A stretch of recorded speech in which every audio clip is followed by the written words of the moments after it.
This is Grapplers Talk. What is up, fans of Grapplers Talk? This is Dave, and Hey, Chris, what up, everybody? what's up, Chris? What's going Coming on, at man? you with another episode each and every week. Thank you to the fans for downloading and tuning into the podcast.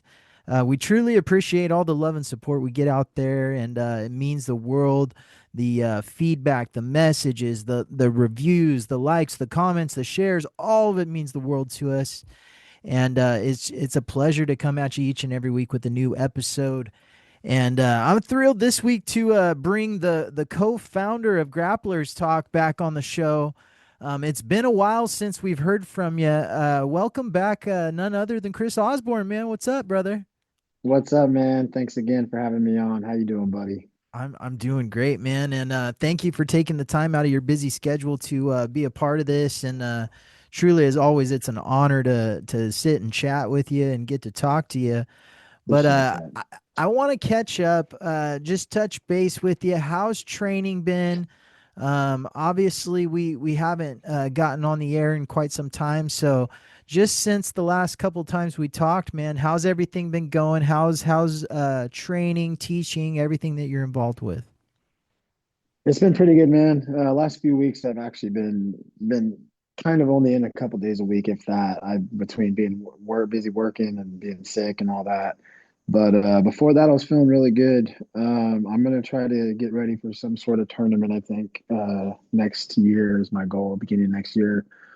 But I want to really make sure I'm ready, you know. So being off these last couple of weeks, basically, I'm gonna come back hot and heavy next week and just get that grind going. I plan on competing again, so that's the Yeah. goal. Yeah, and it's real interesting. You were competing quite a bit a few years ago, but you've taken a little bit of time off. In that time that you've taken off from competition, what has the focus been when you're training, and how are you staying motivated when you're in the room when you don't have a comp coming up?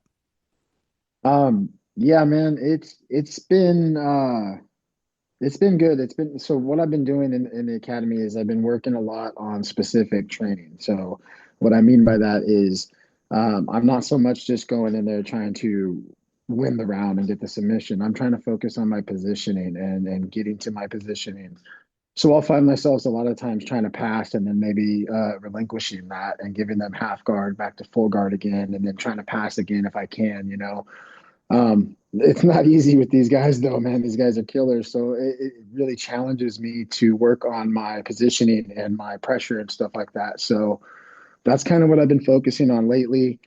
Another thing I've been thinking about over the last few days, actually, that I really want to start focusing on is just attacking and getting to the back and staying on the back. So um, kind of my two things right now are going to be my pressure and my getting to the back. Those are the two most dominant places I feel like you could be, and that's what I'm currently working on.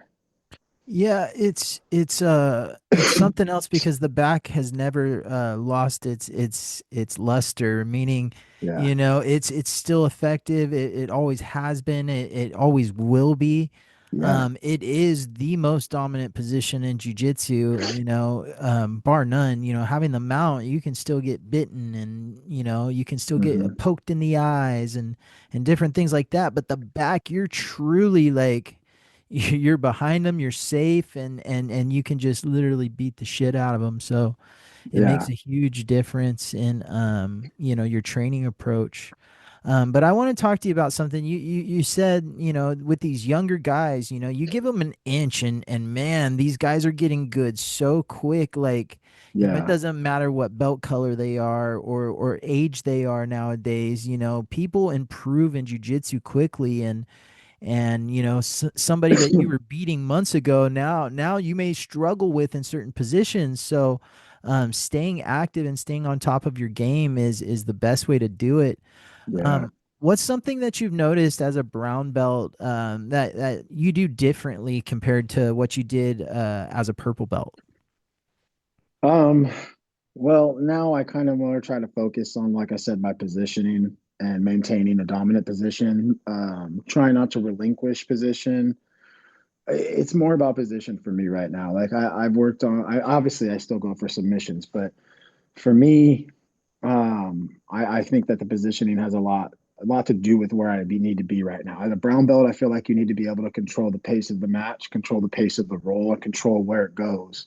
And so that's kind of what I've been trying to work on is not so much attacking straight for submissions right away, but kind of dominating position, kind of cooking my opponent if I can, so to speak. You know what I mean? Absolutely. But real quick, going back to the youngsters, I need to give a shout out. Jackson Steele, congratulations, baby, on that purple belt. Well earned, hard earned. Wow, he's just now a purple belt. Got his purple belt. Yes, sir. This week. Congratulations, man. Yeah. I Jackson's so good. It's hard to even realize that, you know, but man, Yeah, he's an dude. amazing athlete and amazing competitor, coach. Yeah. Yeah, He's he's amazing. He's amazing. And I had the honor of having the first roll with him right after this purple belt. And man, he was juiced. He came yeah. at me just with that young fury, bro. And that's what I'm talking about. These guys, when they come at me like that, it's like I have to be able to try to slow them down and control things. And it's good for me, man. It really is. Yeah. Yeah, it's very different as a senior belt in the room, you know, somebody with experience when you get these younger guys that keep coming up and you know, you are the person in the room that now is like, "Hey, settle down, young buck. Hey, chill out, you know. Let me Yeah. control you right here Yeah. and let you get down to my pace." Right, right. But And that's the thing is if you don't grab him, dude, if you don't get control of Jackson, bro, he's gonna bounce all around you and it's frustrating. yeah, dude, he just It is. he's so explosive and Oh, man, dude. like a spring, you know? Yeah. And his cardio, bro, it's so frustrating. Obviously, I'm not no spring chicken, but he just goes and goes and goes. And I'm like, all right, dude, I have to grab you and slow you down or this is gonna suck.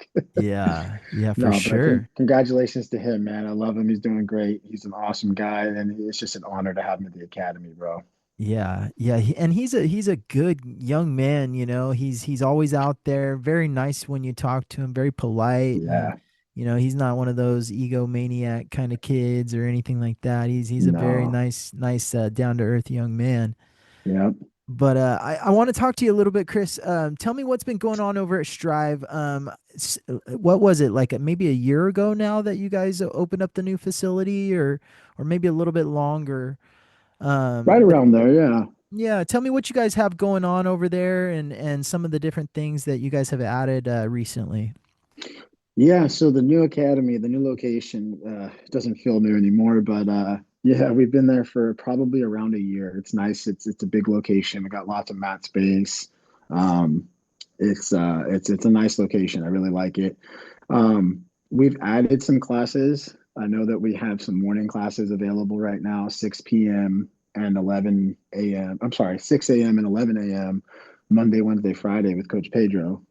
So he teaches those classes. So it's nice because we actually have a lot of people that are going to those classes, a lot of people that are able to take advantage of it because they're off work or they work different hours. Or we also have another kids program. I think that actually just started this week at about 10 a.m. They do a kids class as well, which is nice because there's a lot of homeschooled families around here that just want to be able to go out and do something during the day sometimes, kind of take a break from school. So they get that opportunity to bring their kids to jujitsu. So just adding a lot more classes, a lot more opportunities to get on the mats, and it's an amazing vibe over there. If you haven't been there, you guys got to come by. We got open mats on Saturdays at 11 a.m. and then Friday nights we do 6 p.m. open mats. Come on in, come train. It's just good vibes, good fun.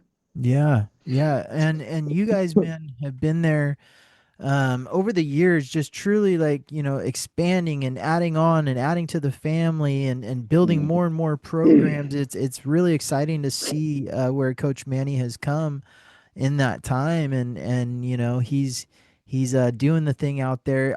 I've been seeing some videos surface of some of the tactical things that he does, Mhm. which is pretty interesting. Have you gotten into any of the stuff like that? I haven't had a chance to do any of the firearms classes that he offers now, but I've done a couple of his hand-to-hand combat classes and stuff in the combatives, and it's fun. It's awesome because it gives you a new perspective of things, right? Things that you really should be thinking about daily, right? Like We do jujitsu every day, and we do it either in our no-gi rash guards or in shorts or our gi, right? But how often do you walk around in daily life like that? Not very often. So we do practical training where we actually train in our street clothes, and we'll actually fight for like toy knives and things like that, and actually battle it out to try to get that position. And that's what I'm talking about. That positioning is crucial, not only in jujitsu as a sport, but in reality, right? If you don't Yeah. control that person's hand that has the knife, you're Yeah. toast. So Yeah. it's been really awesome seeing that program blossom. He's part of the Sheepdog Response Program. He's one of the instructors there, so he's got a lot of support behind that, and a lot of great people that come into our academy sometimes even and stuff. We've had Flood come in, Mr. Flood Yeah. from Professor Flood from down in. He's got his own Actos Academy in Texas, so it's just nice being able to see the difference people and get that different training. Like I said, the combatives class, it really brings a new perspective. It's Yeah. pretty awesome to like when you think about it, you get on the mat and you're in your jeans and you're like, what the heck? It's not that comfortable, but you have to be comfortable in those uncomfortable positions, right? So it's awesome. I recommend everybody at least try it. It's nothing that's super extreme. There's beginner courses and stuff. I definitely recommend trying it, especially for self-defense and for your family. Yeah, there's a lot of what I call them is practical martial arts classes, and Hmm. and things that you can do where you don't have to go and necessarily train to be a world champion or to be a black belt or to own your own academy one day, but you can learn these things and take several courses to become a practical person, that's using it for daily life, and Right. it can save your life in the right circumstances. And there's stories you hear and things like that. And I know you see it all the time. Everyone sees it, but like the attacks from people on the internet and all the different Yeah. violence and stuff out in the world, It's everywhere. it really is. It doesn't matter if you're in California North Dakota. It can happen. Right. So you got to be ready at all times. You got to know something, right? Of at least how to get away, protect Yeah. yourself, or to not become a victim. That's carjackings are up. We see that, and it's Yeah. happening all the time in Stockton and all over the place. But God forbid someone comes up and tries to steal your car from you. You gotta hold your ground and make sure Yeah. you are safe in Dude, that situation. 100%, man. It's important. It really is. And like I said, if you try the class, it just gives you a good little perspective on, even as a jujitsu practitioner, for as long as we've been doing it, when you take a class like that and you have to fight for a gun or a knife or something, it's different, Yeah. right? You're not Adrenaline's fighting. higher. Yeah. Yeah, adrenaline's higher. You're trying to focus on that knife or that gun. Like it is different. And I suggest everybody try it. I don't care if you're a black belt, white belt, or in between. I recommend you give it a shot at any location, right? Maybe if you don't want to come to Strive or too far away from Strive, there's other places that offer it. But I do recommend obviously Coach Manny. He's excellent at it. And that's what I love too, is his jujitsu will focus on self-defense as well as the sports competition aspect of it, right? He encompasses both sides of that, and he's a big proponent of self defense. Yeah. So it's nice to be able to get that perspective of everything as well. You can't ignore the self-defense side of jujitsu. Mm-mm. If you're just a point-based school or just a hey, that's 2 points, that's a back take, whatever, like that's great for you and you guys probably have beautiful jujitsu, but really when it comes down to it, you Yeah, can't ignore the self-defense aspect. And back in the day that was why most people did it. yeah, And yeah, it's changed over the time, which nothing wrong with it. It's got to develop and it's got to grow, but we got to be practical. We can't be dropping our heads on the concrete or landing on the sidewalk with our hips or our joints or our right. knees. That can do some permanent damage to you. Yeah, 100%, man. Hitting those doubles when you drop to your knees is a lot different on concrete, brother. Trust me. Absolutely. I Yeah. know. It sucks, man. But you don't think about it. It's second nature. So you do it in the street if you have to, but now you got a bum knee, you know what I mean? Because you Yeah. just smashed it on the ground to penetrate through his legs. But now now your knee's all busted up. Now who's winning really, you know? Yeah. So it is important, I think, to just get those different perspectives. Yeah, well, I mean, there's a story Steve Heath used to tell me all the time of him training in a garage or something along those lines, and he's with somebody that doesn't know too much. He gets taken down, but his ankle bone lands on the concrete and like I mean messes up his leg pretty bad. But Yeah, like in real life, he would have been done. He would have been in a lot of pain. Could potentially have a broken ankle and or yeah. sprained ankle. So those things are something you got to factor in, and you got to be safe out there. Mhm. Also too, like, I mean, if you use your jujitsu as a self-defense, like, I think of that Nate Diaz video where he got into that scuffle and he dropped the dude and dude hits his head on the ground, like that can be a murder charge, in the Yeah, wrong situation. So understanding those things, like, hey, he's choked out, let me set him down here, right? yeah. And make sure at least it looks good on camera. But Yeah, no, um, it's most of the time, especially in the street, it's better to just walk the hell away. You yeah, know, it's like you don't. I mean, I just read a story about. I don't know the details. I just briefly read the headlines, I should say, of a guy in the Bay Area somewhere, San Leandro, Oakland, somewhere, Milpitas, was just killed over road rage. Pulled over and was killed, and he had 9 kids. yeah, Like, dude, just keep going. It ain't worth it, right? The extra 5 minutes it took you to get around that guy is not worth it. So, yeah. the best defense I think is Avoid, prevention. Yeah, avoid it. prevention. Yeah. Yeah. It's So, it's crazy because you don't like as a martial artist, like you really don't get in too many fights, and yeah, I've told you experiences I've had where I could have easily tried to pick a fight with somebody, but it yeah, doesn't make sense all the time, and especially if you know that like it's a fight that you're not gonna lose, right? So right, what's the point of it? Okay, right. so everyone should get home safe and sound, and make sure they're going home to their families. That's the most important thing. Absolutely, man. Absolutely. Don't get me wrong. Like I said, I love the sport aspect of it. Like I love the competition part. I mean, it sucks when I'm nervous as hell up to the match and everything. But once you get in the match, dude, I love that whole feeling of it too. So it's like for me, I like to train both styles, both ways if I can. Well, don't you think that even in competition, right? It gives you that anxiety, right? So if Yeah, you were in a self-defense situation, that understanding how to deal with that anxiety in that moment can be beneficial to you. So it's not necessarily the worst thing, yeah, getting out there and competing. It's not what I'm trying to say, but definitely can be a difference in training too. But yeah.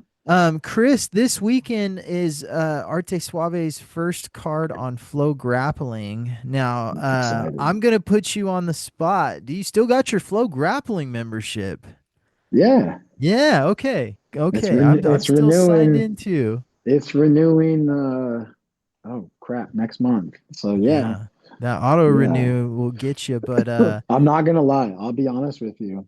I was gonna not re-up it because I was like, dude, I hardly ever watch. I can't follow their IBJJF when they do it on there. I'm like, I don't know what mat number they're on, right? yeah. But now that Arte Suave is on there, I'll probably keep it because it's going to be like didn't Fredo say it? It's going to be cheaper in the long run if you Yeah. do that than instead of just buying the pay-per-view every time. Exactly. So, I got friends on there and stuff all the time, so I'm gonna keep it. But it's mostly because of Arte Suave. You hear that flow?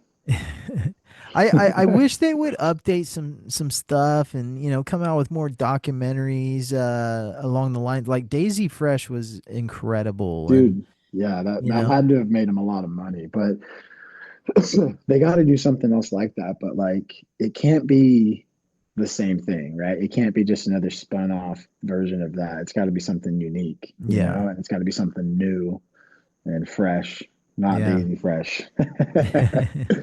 Yeah, I wish there were some more behind the scenes of like CJI and some of the stuff like that. Yeah, What goes on behind the scenes and behind the planning and the setup and the brackets when things are going bad, and sometimes media problems that happen. So Yeah. There's all kinds of different coverage that people like to see. So just changing it up a little bit. I would love to see more of that. I enjoy flow grappling. I've been a like 4 or 5 year member now. I don't Yeah. know. It's been a while, but yeah, I keep it to try to keep up with everything and make sure I'm up to date.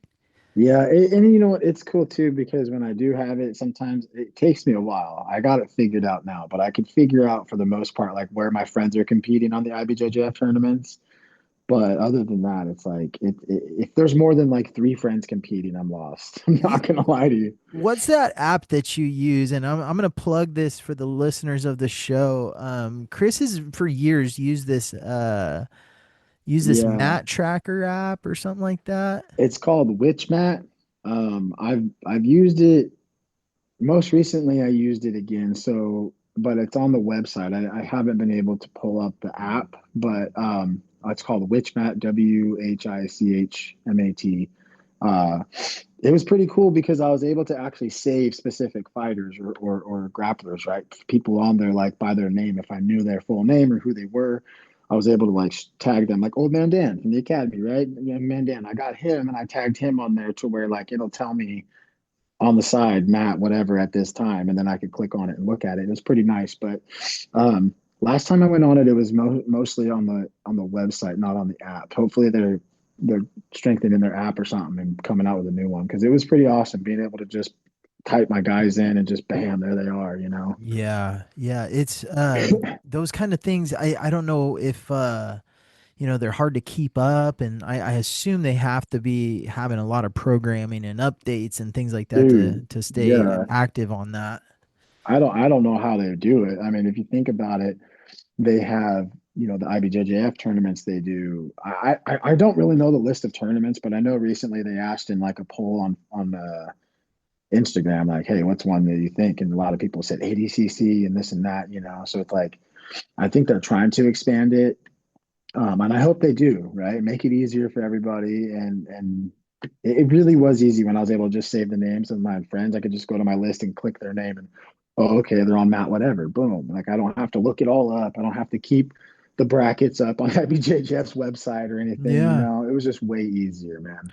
You would think with all the AI technology, something like that would be much easier to be able to put together and Yeah. I think it depends too on how fast the tournaments post results, right? Like I yeah. think the smaller tournaments kind of don't really post anything or put it to their website till after the tournament's done. So that Right. might be part of the challenge too. I'm just guessing. Yeah. Yeah. Sometimes it can be hard for the live updates for the smaller shows, especially, that they Yeah. don't have a huge production staff or, people paid to keep these things up to date for everyone. Yeah. Yeah. That's got So, to be kind of expensive. yeah. You were talking about potentially having some tournaments planned for next year or some competition. What's your eyes set to for next year? Do you want to compete a lot? What are you trying to do out there? Yeah. I think I kind of want to push myself next year. So I competed at the brown belt uh, gi in a while back. I don't remember how long ago it was, but a while ago. Um, and I learned a lot about what I need to do to be ready, right? Like I don't feel like I was close to ready as I should have been. I think that, nothing against the guys I went against at all. They're tough dudes, but I think I could win. I could beat them. But there's things that I didn't do right. My preparation wasn't right. It's a different level now. Like it's not like incredibly crazy, right? I'm in the master division, but these guys are still studs, dude. Yeah. And it's not like, the intermediate brackets where, you catch your new blue belt up every now and then and that Yeah. boosts you up in the brackets. It's everybody's tough, man. And Yeah. so some of the things I'm trying to do, like I roll a lot with Isaac DeJesus. Me and him are like main training partners right now, and he's tough. You know how he is. And I roll a lot with Coach Manny, and it really has helped me find a lot of holes, and Yeah. tighten things up, in a way that I feel like it's helped a lot of different ways. Like it's helped my balance, in positions. It's helped me get to positions. It's helped me learn, what I need to do on the defensive side, how to survive even a lot of the times, right? Like Yeah. and then still get out and find a way to get on top. Like that's the thing about what I try to do is try to get that pace pushed and try to stay on top. So when I feel like I'm ready, I'm going to go back and compete again. I'm probably going to do like an early year jiu-jitsu world league. But towards the end of the year, I kind of want to push myself into something bigger, like a ADCC trials or something maybe. Has World League released next year's schedule yet? Do you know that? I don't know. Dude, I haven't even had the chance to look at it. Like right now, I'm just trying to get my butt back on the mats Yeah. more than 2, 3 days a week. So, Yeah. but they normally always do have something around January. So that's kind of my goal is to hit something like that local, get some mat time in, get the dust rung off, and then maybe gradually build up tournament wise. Yeah. Yeah, Jiu-Jitsu World League gives everyone a good opportunity to get out there with the double elimination, and Yeah. it makes it real nice no matter what happens, and gives you that experience and good level competition to get out there and do your thing. Hmm. Yeah, I'm excited, man. It's I've always been a big fan of seeing you go out there and compete. I'm happy that you do it and still challenge yourself, Thank and you. I'm one of your biggest fans out there, believe it or not, and I'm always rooting for you, dude. And Appreciate it. I want to I definitely want to see that thing you and Isaac told me a while back that you guys plan to hit Nogi Worlds together one year, and I know That's some right. things has happened Oh and man. all So that. So I'm calling you both out. You guys still have time. Okay, you guys still you're have right. time, and I want to see that happen one day. Two of my So buddies on the podium. I gotta get my belt situation figured out with IBJJF first. That's why I said ADCC trials, because that's probably more likely to happen. But yeah, dude, me and Isaac both got hurt like right after we talked about that. And his was actually a pretty bad knee injury, and now his shoulder's hurt. So it's like it's one of those things where we just got to go for it, Yeah, because it's not going to stop. We're going to keep getting hurt, bro. We push ourselves a lot. We push yeah. each other pretty hard, bro. Yeah, but you need a training partner like that, right? Yeah. It helps you grow and it helps you definitely get better. There's a lot of times, dude, where he'll call me and be like, "You training tonight?" I'm like, "No." And he's like, "Come on, man." I'm like, "Dude, I got off work hella late and I barely drank water." He's like, "Oh, sounds like excuses." I'm like, "Dude, you're right. All right, I'll be there." So Yeah, the the buddy system's always a good way to get that going, and it's always a good way to stay active. I tell the new guys, get a buddy in there with you so you guys can hold each other accountable. And well, like, think about it, dude. The whole time that you kept on going and kept on going, who was there next to you? yeah, Greg was there right yeah. next to you the entire time. You had that guy to push you, and Greg's a great guy to push you. That guy won't stop, dude. Oh yeah, dude. And one of those people that no matter what will show up and give you Yeah, a hard roll, you need somebody like that, and somebody yeah, you can count on and guarantee to be there for you. And that's the buddy system, man. That's why it works, and it that's how you does, get dude. better, It does, dude. I mean, look at you both now. You black belts, brother. Yeah. Congratulations, by the way, Greg. Yeah. Shout out to Greg Salati. Yes, Um, sir. but yeah, dude, thank you very much for catching up with me and being a part of this episode, dude. It's always nice getting to talk to you about the world of grappling and set some goals for the future, see what is in store for us down the road. I know we got a lot of things happening with the podcast, always different ideas and things going along the lines. I don't want to share any news yet, but we do got something in the works just around the corner. So check out our sponsors. We got some amazing partners in this thing. Shout out to Butterfly X, always taking care of us, supplying us with some awesome rash guards and stickers and gear and they actually made my academy rash guards for Effective Arts Jiu-Jitsu Academy. So the That's rash right. guards came out amazing, very very good quality. Like I was very hesitant on spending my money, especially with somebody on WhatsApp or somebody I've never met before or something weird like that. And I just put the faith in the Butterfly X guys, and they took care of me, made it happen, and we got some awesome rash guards. available, and more stuff down the road. So also, if you're looking for any gear, gis, belts, anything like that, get a hold of my guys at Butterfly X. Tell them Grapplers Talk sent you. Put in a code word Grapplers Talk 10 and you'll get 10% off of your order over there. Anything you choose on their website, they got some awesome rash guard kits and gis and belts and everything. So check them out. Butterfly X, BFX Gear on Instagram. Also, thank you to our partners over at Spar Bar After Training Soap. Always keeping us clean with the best training soap and antimicrobial and antibacterial, and it kills all the fungus and ringworm and staph infection and all that shit. So thank you to Spar Bar Soap for being a part of the podcast and their continued support. If you go to their website, use code word Grapplers Talk, you'll get 10% off over there. Again, thank you to everyone for listening, downloading, whether it's on YouTube, Instagram, Spotify, however you're listening. Thank you for tuning in and following Grapplers Talk. We just hit over 3,000 followers on Instagram. Woo, yeah, and we're climbing, so we're not stopping there. We only got big goals in mind for the show. Chris, do you got anything to add? No, I just want to say thanks for having me again, guys. I know it's been a while. I got to come back more often, man. I miss doing this. I miss talking to you guys, but man, I get busy. But no, man, just shout out to you again, actually, for keeping this going, man. You've held down the fort for so long since I've been gone and just kept this going. And shout out to all the fans too, all the people listening. Like, thank you for continuing this. Like, between you and them, man, this would have been done a long time ago if it wasn't for you guys. So thank you.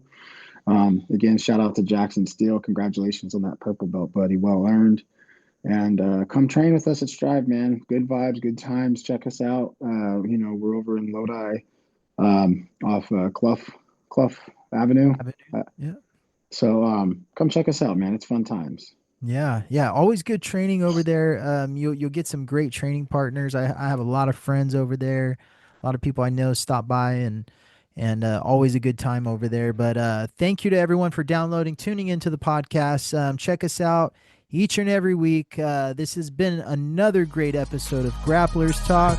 This is Dave and Chris. We are This out. is Grapplers Talk.